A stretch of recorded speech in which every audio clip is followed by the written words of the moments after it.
Maths news syllabus channel நேயர்கள் அனைவருக்கும் வணக்கம். பிஜிடிஆர்பி மேத்தமெட்டிக்ஸ் எக்ஸாம் தேர்வு தேதி நெருங்கிட்டு இருக்கு. மிக விரைவாக படிங்க சார். இப்போ ஸ்டார்ட் பண்ணால் கூட என்னால் பாஸ் பண்ணிட முடியுமா சார்? நிச்சயமாக பாஸ் பண்ணிட முடியும். 1200 வீடியோ தாண்டி நாங்கள் வீடியோஸ் கொடுத்துட்டோம். டாபிக் வைஸ் தனித்தனியாக யூனிட் வைஸ் எங்களுக்கு வந்து வீடியோஸ் சென்ட் பண்ணுங்கள் சார் அப்படின்றவங்க ஜஸ்ட் இந்த நம்பருக்கு ஒரு மெசேஜ் போடுங்க. மொத்தத்தையும் அனுப்பி வைக்கிறேன். உட்காந்து நல்லா அமர பொறுமையாக பாருங்கள். நிச்சயமாக எல்லா வீடியோவும் பார்த்து முடிக்கும்போது ஒரு ஸ்கில்டாக மாறிடுவீங்க. உங்களுக்குள்ள சம்திங் ஸ்பெஷலாக ஒரு டேலண்ட் கிரியேட் ஆகிருக்கிறது உங்களால் நிச்சயமாக ஃபீல் பண்ண முடியும். அது தேர்வுலேயும் இம்ப்ளிமெண்ட் பண்ண முடியும். நம்ம புதுசாக ஒரு கொஷின் கொடுத்தாலுமே அதை சால்வ் பண்ணுற அதே கொஷின் வந்தால் நீங்கள் போட்டுருவீங்க. அந்த கொஷின் இல்லாமல் மாதிரி கொடுத்தாலும் அது ரிலேட்டட் ஸ்கில் உங்கள்கிட்ட இருக்குன்றதுனால நிச்சயமாக அதை சால்வ் பண்ண முற்படுவீங்க. நிச்சயமாக சரியான சொல்யூஷனை கண்டுபிடிப்பீங்க. ஸோ இது எல்லா வீடியோஸும் உங்களுக்கு நாங்கள் ஃப்ரீயாக தரோம். அந்த வீடியோஸ் எல்லாம் வேணுன்றவங்க இந்த நம்பருக்கு ஒரு மெசேஜ் போடுங்க. மொத்தத்தையும் அனுப்பி வைக்கிறேன். உட்காந்து அமர நிதானமாக மெல்ல பாருங்கள்.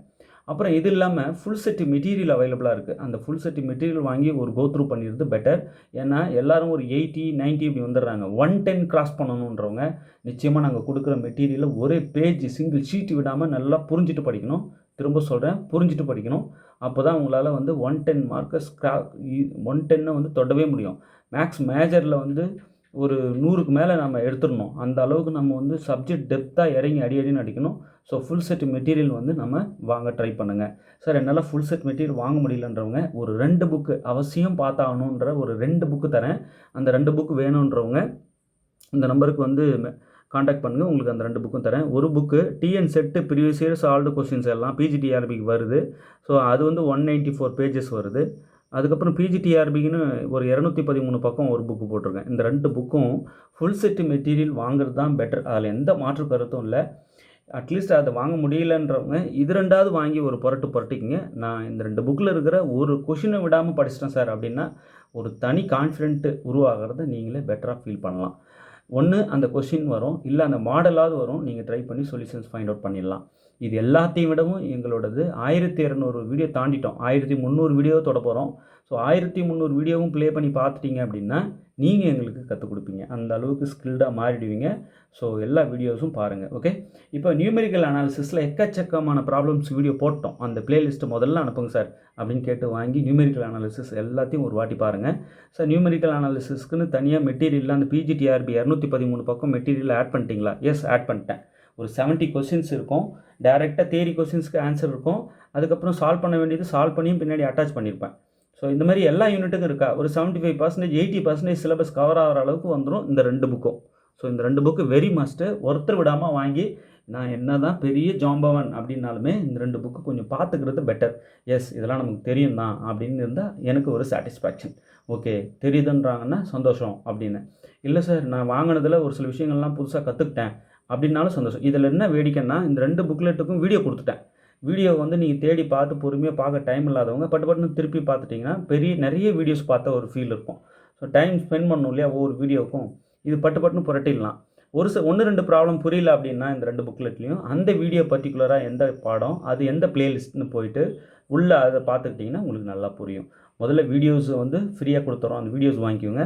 இந்த 2 புக்லெட்டு வந்து நாங்கள் போஸ்ட்டில் தான் அனுப்பி வைப்போம். ஸோ இந்த 2 புக்லெட்டு அவசியம் வாங்குங்க. ஃபுல் செட்டு மெட்டீரியல் வாங்க ட்ரை பண்ணுங்கள். ஓகே, சரி. இப்போ நியூமெரிக்கல் அனாலிசிஸ்லேருந்து ஒரு முக்கியமான ப்ராப்ளம் நம்ம பார்க்க போகிறோம். என்ன கேட்குறாங்க, டெல் கியூப் ஆஃப் அப்படின்னு ஒரு ஃபங்க்ஷன் கொடுத்துட்டாங்க. ஸோ இது ஃபுல்லாக ஒரு function. Okay, del cube of this இந்த 4 அப்படின்னு சொல்லிட்டு கேட்குறாங்க. இப்போ நம்ம என்ன செய்கிறோம், உள்ளே இருக்கு இல்லையா இந்த பார்ட், இதுக்கு தான் நம்ம டெல் கியூப் அப்ளை பண்ண போகிறோம். அதை எஃப் ஆஃப் எக்ஸ் அப்படின்னு எடுத்துப்போம். F of x equal to 1 - 2x 1 - 3x 1 - 4x. Okay, இப்போது இந்த 2 டேர்மாக நம்ம மல்டிப்ளை பண்ணி இதை வந்து ஒரே ஃபங்க்ஷனாக மாற்ற பார்க்குறேன். ஏன்னா ஃபேக்டர்ஸாக இருக்குது. ஸோ என்னோடய ஹையஸ்ட் பவர் என்னன்னு பார்க்கணும். ஹையஸ்ட் பவரோட கோஎஃபிஷியன்ட் என்னன்னு தெரியணும். ஸோ அது ஏன் கண்டுபிடிக்கிறீங்க சார் அப்படின்னா ஒவ்வொரு விஷயத்தையும் ஸ்டெப் பை ஸ்டெப்பாக எக்ஸ்பிளைன் பண்ணுறேன். முதல்ல மல்டிப்ளை பண்ணுங்கள். ஸோ ஒரு டேர்ம் எடுத்து ஃபஸ்ட்டு இது 2ஐயும் மல்டிப்ளை பண்ணுறேன். பண்ணும்போது எனக்கு என்ன கிடைக்கும்னா 1 × 1 1 1 - 3x 1 × 1 - 3x -3x minus 2x into 1 minus 2x minus into minus plus 2x into 3x 6x square. Okay, so இந்த 2 டேர்ம் மல்டிப்ளை பண்ணால் அதான் வருது. ஃபஸ்ட்டு இந்த 1 எடுத்து இதனோடையும் மல்டிப்ளை பண்ணணும். அதுக்கப்புறம் இந்த -2x எடுத்து இதனோடையும் மல்டிப்ளை பண்ணி இங்கே போட்டிருக்கேன். ரிமைனிங் வெளியே இருக்கிற அந்த 1 மைனஸ் 4x அப்படியே இருக்கட்டும். ரெண்டாக நான் மல்டிப்ளை பண்ணுறேன். இப்போ இந்த 1 அப்படியே இருக்கட்டும். மைனஸ் 3xும் மைனஸ் 2xும் மைனஸ் 5xன்னு எழுதிக்கலாம் இல்லையா? Plus 6x². ஜஸ்ட் சாதாரண மல்டிப்ளிகேஷன் நமக்கு தெரிஞ்சது தான். அந்த 1 மைனஸ் 4x அப்படியே இருக்கட்டும். இப்போது ஃபஸ்ட்டு 2 ஃபேக்டர்ஸை மல்டிப்ளை பண்ணால் இது கிடைக்குது. இப்போ அடுத்து இந்த 2ஐயும் மல்டிப்ளை பண்ணலாம். மல்டிப்ளை பண்ணும்போது இந்த 1 எடுத்து ஒவ்வொன்றோடு மல்டிப்ளை பண்ணணும். அப்போ அதே தானே வரும். 1 minus 5x plus 6x². Right? 1 into 1 1, 1 into minus 5x minus 5x, 1 into 6x², 6x². அடுத்தது 4x எடுத்து மைனஸ் 4x எடுத்து மல்டிப்ளை பண்ணலாம். Minus 4x into 1 minus 4x. அடுத்தது minus into minus plus 4 into 5 20, x into x x². So நம்பர்ஸையும் multiply பண்ணுறேன், அந்த எக்ஸையும் multiply பண்ணுறேன், கவனிங்க. அடுத்தது மைனஸ் இன்ட்டு ப்ளஸ்ஸு மைனஸு. அடுத்தது 6 into 4 24, 4 into 6 24, x² into x x³. So இந்த மாதிரி ஃபைனலாக வந்து நிற்குது. இப்போ இதில் பாருங்கள், ஃபஸ்ட்டு 1 அப்படியே இருக்கட்டும். அடுத்தது மைனஸ் 5x இருக்குது, இங்கே ஒரு மைனஸ் 4x இருக்குது. இப்போ மைனஸ் 9x, இங்கே ஒரு 6x² இருக்குது, இங்கே 20x² இருக்குது. ஸோ x² டேர்ம்ஸ்லாம் நம்ம ஆட் பண்ணோம்னா 26x² வருது. அடுத்தது x³ டேர்ம் ஒன்று தான் இருக்குது, மைனஸ் 24x³. சிம்பிளிஃபை மல்டிப்ளை பண்ணி 3 ஃபேக்டர்ஸையும் மல்டிப்ளை பண்ணி ஃபங்க்ஷனாக எடுத்தால் இப்படி வந்து நிற்குது. இதை நான் ஹையஸ்ட் பவர்லேருந்து அப்படியே ரெடியூஸ் பண்ணி கொஞ்சம் கொஞ்சமாக பவர் குறைச்சிட்டே போகிறேன். First minus 24x³ highest power இருக்கிற டிகிரி இருக்கிற டேர்மு தான். அடுத்தது க்யூபை விட ஸ்கொயர் அடுத்த டேர்ம் 26x². அடுத்தது எக்ஸ் டேர்ம் மைனஸ் 9x. அடுத்தது கான்ஸ்ட். ஓகே சார், இப்போது கொடுத்துருக்கிறத ஏன் இந்த மாதிரி மாற்றினீங்க? விஷயம் இருக்குது. இப்போது நான் டெல் க்யூப் அப்ளை பண்ணுறேன் ரெண்டு பக்கமும். அவங்க டெல் க்யூப் தான் கேட்குறாங்க இதுக்கு. இப்போ del cube of f of x என்னான்னு பார்க்குறேன். அப்போ இங்கேயும் டெல் க்யூப் அப்ளை ஆகும் இல்லையா? ஸோ டெல் க்யூப் ஆஃப் இது ஃபுல்லாக minus 24x³ plus 26x² minus 9x plus 1. Okay, இப்போ இந்த டெல் க்யூப் உள்ள ஒவ்வொரு டேர்முக்கும் அப்ளை பண்ணலாம். உள்ளே கொண்டு போயிட்டு பக்கத்தில் எழுதுகிறோம். So del cube minus 24x³ first டேர்முக்கு. அடுத்தது ப்ளஸ் டெல் க்யூப் உள்ள இந்த டெல் க்யூப் ஒவ்வொரு டேர்முக்கும் அப்ளை பண்ணுறேன். இப்போ டெல் க்யூப் 26x². அடுத்தது மைனஸ் டெல் க்யூப், அந்த மைனஸ் அப்படியே போட்டுட்டேன். உள்ளே அந்த மைனஸ் வச்சு இருக்கணும், ஆக்சுவலாக நான் வெளியவே போட்டுடுறேன். So del cube 9x. அடுத்தது plus del cube 1. Okay, so எல்லாத்துக்கும் டெல் க்யூப் உள்ளே கொடுத்துட்டேன். இப்போது ஒரு ரூல் இருக்குது, என்னென்னா del power n ax power n இப்படி இருந்ததுன்னா இந்த கான்ஸ்டண்ட்டாக இந்த ஏவை ட்ரீட் பண்ணி நம்ம வெளியே எடுத்துடலாம். ஸோ பொதுவாகவே என்ன சொல்லுவாங்கன்னா அதை del K f of x, del K f of x எப்படி எழுதிக்கலாம் அப்படின்னா கே டெல் எஃப் ஆஃப் எக்ஸ்ன்னு எழுதிக்கலாம். ஸோ இந்த ரூல் படி நான் என்ன செய்கிறேன், இந்த உள்ளே இருக்கிற கான்ஸ்டன்ட், ஸோ இதை எப்படி எழுதலாம், இதை ஏ வெளியே எடுத்துடலாம். இப்போ del power n x power n இப்படி எழுதிக்கலாம். ஸோ அந்த கான்ஸ்டண்ட்டை வெளியே எடுத்துக்கலாம்னு சொல்ல வரேன். இந்த ரூல் படி நான் என்ன செய்கிறேன், அந்த மைனஸ் 24 வெளியே எடுக்கிறேன். Minus 24 del cube of x³. Okay, அடுத்தது 26 இங்கே நான் வெளியே எடுத்துடுறேன். கான்ஸ்டண்ட்டாக ட்ரீட் பண்ணுறேன், அதை வெளியே எடுக்கிறேன். 26 கான்ஸ்டன்ட் தானே. So del cube x². அடுத்தது மைனஸ் 9 வெளியே எடுத்துடுறேன். 9 del cube x plus del cube 1 constant, del cube constant. Okay, இப்படி வந்து நிற்குது. ஓகே, இன்னும் ஒரு ரூல் சொல்கிறேன் பாருங்கள். Del power n x power n, இங்கே பாருங்கள், டெல் பவருக்கு மேலே n இருக்கணும், எக்ஸுக்கு மேலேயும் பவர் n இருக்கணும். இப்படி இருந்தால் இதோட வேல்யூ n ஃபேக்டோரியல். ஓகே, அதுவே டெல் பவர் n உள்ள டெல் இங்கே பவர் n தான், ஆனால் இதோட டிகிரி கம்மியாக இருக்கணும் உள்ள. அப்படி இருந்ததுன்னா அதோட வேல்யூ 0. ஸோ இது ரெண்டும் ரொம்ப ரொம்ப இம்பார்ட்டன்ட், மைண்டில் ஃபிக்ஸ் பண்ணிக்கோங்க. இதே பவர் இங்கே இருந்தால் அந்த பவர் என்னவோ அதை போட்டு ஃபேக்டோரியல். இல்லை சார், இங்கே டெல்லுக்கிட்ட இருக்கிற பவர் வேறு, இங்கே உள்ள கம்மியாக இருக்குது அதை விட அப்படின்னா 0 கண்ணு மூடி போட்டுடலாம். இப்போ அதுபடி பார்த்தா இந்த மைனஸ் 24 அப்படியே இருக்கட்டும். இப்போ இங்கே பார்த்தீங்கன்னா n 3 சேமாக இருக்குது. ஸோ இதை நான் என்ன பண்ணலாம், 3 ஃபேக்டோரியல்னு போடலாம் இந்த ரூல் படி. ஓகே, நல்லா புரிஞ்சிருக்கும்னு நினைக்கிறேன். இப்போ அடுத்தது இங்கே எல்லாமே 0 ஆகிடும், இது ஃபுல்லாக 0 ஆகிடும். ஏன்னா இதனுடைய பவர் 3 உள்ள 2ஆக இருக்குது. ஸோ குறைஞ்சிருக்கு. தாராளமாக கண்ணை மூடிட்டு இந்த ரூல் படி 0, இதுக்கும் 0. ஸோ -9 இதுவும் ஃபுல்லாக 0 ஆகிடுது. ஸோ -0. அடுத்தது plus del cube constant 0. So del C வந்து 0 அப்படின்னு ப்ரூஃபை கொடுத்துருக்கேன். வீடியோ இருக்குது, அந்த வீடியோ வேணுன்றவங்க கமெண்ட் பண்ணுங்கள், உங்களுக்கு அந்த ப்ரூஃபை போட்ட வீடியோ அனுப்பி வைக்கிறேன். ஓகே, ஸோ இதெல்லாம் 0 ஆகிடுது இந்த டேர்ம் பூரா. அப்போ என்ன ஆகிடுதுன்னா -24 இன்ட்டு 3 ஃபேக்டோரியல். 3 ஃபேக்டோரியல்னால் 6 இல்லையா? 3 × 2 × 1 அப்படியே மல்டிப்ளை பண்ணுங்கள். 144 -144. ஓகே, அப்போ இங்கே பார்த்தீங்கன்னா ஆப்ஷன் பி தான் கரெக்ட். ஓகே, ஸோ இந்த ஒரு சம் போடுறது மூலிமா எத்தனை ரூல் நான் சொல்லியிருக்கேன் பாருங்கள், இத்தனை ரூல் நமக்கு தெரிஞ்சிருக்கணும் இல்லையா? ஸோ அதுக்கு தான் நம்ம ஷார்ட்கட் தேடக்கூடாது. சில பேர் என்ன சொல்லுவாங்க, ஷார்ட்கட் வேணும்னு நினைப்பாங்க. சார் அப்புறம் எப்படி சார் எக்ஸாமில் லேட் ஆகிடுமே? இந்த மாதிரி 1000 ப்ராப்ளம் பாருங்கள், 1000 வாட்டி எப்படி மறக்கும்? இதை பார்த்த உடனே சார் எனக்கு தெரியும் ஆன்சர் அப்படின்னு சொல்லணும். அந்த அளவுக்கு ப்ரிப்பேர் ஆகணும். இல்லை நீங்கள் ஷார்ட்கட் லைக் பண்ண இந்த மாதிரி உள்ளே வர சப் ஸ்டேஜஸ் எல்லாம் மறக்கும். இதெல்லாம் நான் கொஷினாக ஃப்ரேம் பண்ண முடியுமே டிஆர்பியில் இல்லையா? ஸோ எந்த அளவுக்கு நீங்கள் படிக்கணும்னு புரிஞ்சுக்க. எப்பயுமே சப்ஜெக்டை லேர்ன் பண்ணுங்கள், அப்புறம் ஷார்ட்கட் தேடுவோம். சப்ஜெக்டே லேர்ன் பண்ணல, நான் டைரெக்டாக ஷார்ட்கட் தேடுறேன்றது பெரிய தவறு.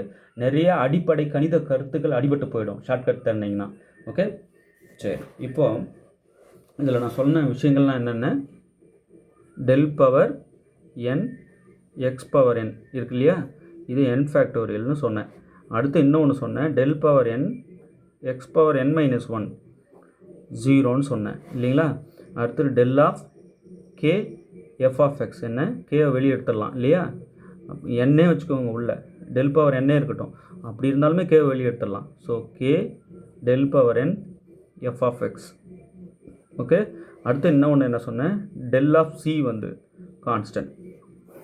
ஸோ இத்தனை விஷயங்கள் இந்த ஒரு ப்ராப்ளமும் நம்ம பார்த்தோம் இல்லையா? ஓகே, இல்லை சார் இதை வந்து எல்லாம் தெரிஞ்சுக்கிட்டேன், ஆனாலும் என்ன இது சொல்ல வருது அப்படின்னா, பாருங்கள், நீங்கள் டெல் பவர் 3னா அப்ளை பண்ணுங்கள், டெல் பவர் 4னா அப்ளை பண்ணுங்கள், எதனா பண்ணுங்கள். ஆனால் இங்கே பாலினாமியலில் ஹையஸ்ட் பவர் என்னன்னு பாருங்கள்.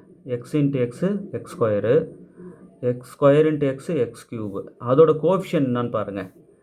Minus into minus plus 2 3s are 6, 6 into 4 24, ஆனால் ப்ளஸ் இன்ட்டு மைனஸ் -24. இப்போது இந்த பாலினாமியலில் ஹையஸ்ட்டு டிகிரி இது, அதனோட கோஎஃபிஷியன்ட் இது தெரிஞ்சாலே போதும், நம்ம டெல் அப்ளை பண்ணிடலாம். ஓகே, அதாவது ஜென்ரலாக இந்த ப்ராப்ளம் பாருங்கள்.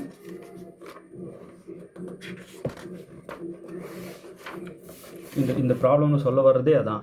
ஸோ 24 - 24 ஹையர் டிகிரி என்னன்னு பாருங்கள், அது அந்த டிகிரி என்னமோ அதோட ஃபேக்டோரியல். இது ரெண்டையும் மல்டிப்ளை பண்ணுங்கள், உங்களுக்கு -144 கிடச்சிரும். ஓகே, இதுதான் வந்து நமக்கு தெரிஞ்சுக்கிற சுருக்கமான விஷயம்.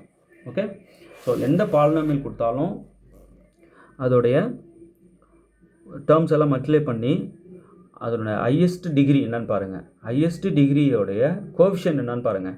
ஸோ ஹையஸ்ட் டிகிரியோட கோஎஃபிஷியன்ட்டு இன்ட்டு அந்த டிகிரியோட ஃபேக்டோரியல், அது என்ன n ஃபேக்டோரியல். ஸோ இங்கே என்னன்றது என்ன வேணாலும் இருக்கலாம், அதோட ஃபேக்டோரியல் இன்ட்டு கோஎஃபிஷியன்ட் தான், அவ்வளோதான். ஸோ நமக்கு ஃபைனலாக இந்த ப்ராப்ளமில் இவ்வளோ போடணும்னு அவசியமே இல்லை. அப்போ டக்குன்னு போட்டுடலாம் இல்லையா? டக்குன்னு பார்த்த உடனே சொல்லிடலாம் இந்த மாதிரி வந்தால். ஆனால் நம்ம லேர்ன் பண்ணும்போது, நிறைய விஷயங்கள் லேர்ன் பண்ணும்போது ஒரு ஸ்டெப் பை ஸ்டெப்பாக எப்படி இதெல்லாம் 0 ஆகுதுன்னு காட்டியிருக்கோம் பாருங்கள். இதெல்லாம் உங்களுக்கு தெரியாமலே போயிடும் இல்லையா? இந்த ரூல் அத்தனையும் தெரியாமலே போயிடும் இல்லையா? ஸோ அதுக்காக புரிதலுக்காக இவ்வளோ எக்ஸ்பிளைன் பண்ணேன். பட் இது இந்த ஷார்ட் வேவும் இருக்குது, நீங்கள் இதை புரிஞ்சிக்கலாம். ஸோ ஷார்ட் வேவும் தெரிஞ்சுக்கோங்க, வேணான்னு சொல்லலை. பட் ப்ரீஃபாக ஒவ்வொன்றும் உள்ளே போய் தெரிஞ்சுக்கிறது ரொம்ப நல்லது. இப்போ இங்கே பாருங்கள், நம்ம ஷார்ட்கட்ஸை லைக் பண்ணுறதுனால நிறைய கணித அடிப்படை விதிகள் அடிபட்டு போக, அதை இனிஷியல் ஸ்டேஜில் இருக்கிறவங்களுக்கு நான் சொல்கிறேன். கணிதம்னா என்னென்னு மொத்தமாக கரைச்சி குடித்தவங்களுக்கு நான் இதை சொல்லலை. இனிஷியல் ஸ்டேஜில் இருக்கிறவங்களுக்கு அடிப்படை கணித கருத்துக்கள்லாம் அடிபட்டு போயிடும் இல்லையா? ஸோ நம்ம பேசிக்காக ப்ரீஃபாக கற்றுக் கொடுங்க, எப்படின்னு சொல்லுங்கள் அப்படின்னு கேட்டு கற்றுக்கணும், அதான் நல்லது. இப்போ இங்கே வாங்களேன், நான் சொன்ன மாதிரி அந்த ரூல் அப்ளை பண்ணி டக்குன்னு போட்டுடலாம். ஏன்னா நம்மளால் இதெல்லாம் மல்டிப்ளை பண்ணவே முடியாது.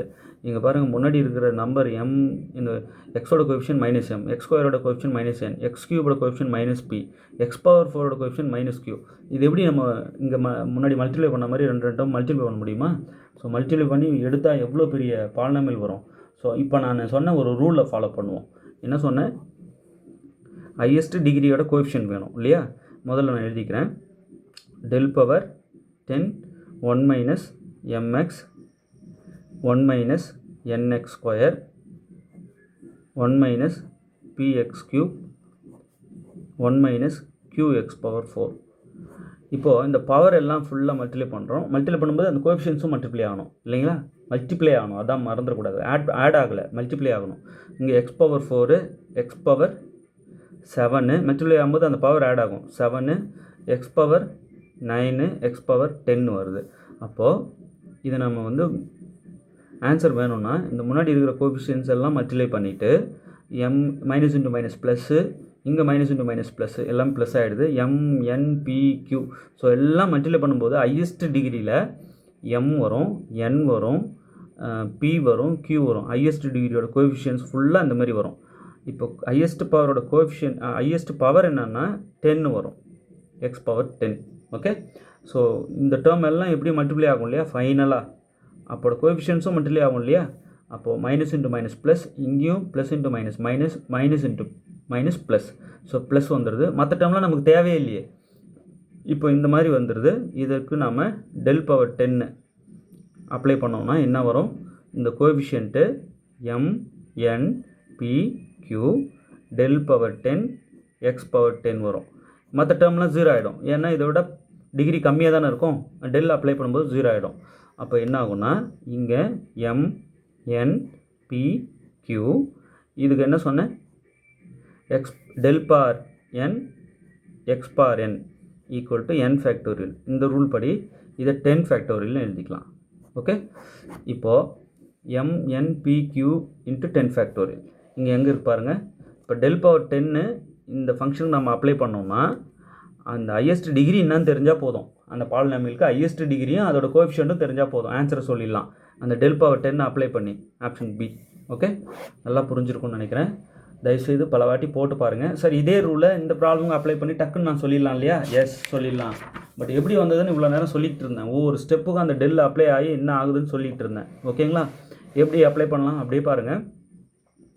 Minus into minus plus, plus into minus minus, 2 3s are 6, 6 into 4 24. அப்போ மைனஸ் 24 கோஎஃபிஷியன்ட் வருது. X into X X square, X square into X X cube. அப்போ மைனஸ் 24 எக்ஸ் கியூப் வருது. அப்போ இதுக்கு டெல் பவர் 3 அப்ளை பண்ணோம்னா அப்போ மைனஸ் 24 கான்ஸ்டன்ட் வெளியே எடுத்துருவோம். இங்கேயும் 3 இங்கேயும் 3, அப்போ 3 ஃபேக்டோரியல் இல்லையா?